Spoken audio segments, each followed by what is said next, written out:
एक खूबसूरत जंगल में जानवरों की एक बस्ती थी। सब जानवर अमन व सुकून से रहते थे।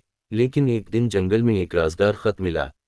खत में लिखा था कि जंगल में कहीं एक खजाना छुपा हुआ है। खरगोश, जो कि बहुत ज़हीन था, ने फौरन फैसला किया कि वो इस खजाने को ढूंढेगा। उसने अपने दोस्त कछुए को साथ लिया। दोनों ने खत में दिए गए इशारों को गौर से पढ़ा और सफ़र शुरू किया। पहला इशारा इन्हें एक बड़े दरख्त के नीचे ले गया।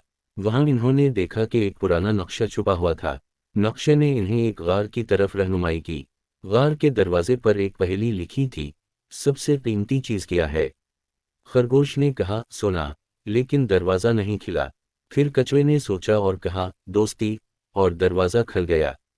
अंदर एक बड़ा संदूक था। जब इन्होंने उसे खोला तो देखा कि वो खाली था, सिवाय एक छोटे से कागज के जिस पर लिखा था, असल खजाना तुम्हारी दोस्ती है। दोनों मुस्कुराए और समझ गए कि असल दौलत पैसा या सोना नहीं, बल्कि दोस्ती और मोहब्बत है। सबक: ये कहानी हमें सिखाती है कि हकीकी दौलत पैसा नहीं, बल्कि हमारे दोस्त और प्यारे हैं। दोस्ती सबसे कीमती चीज है।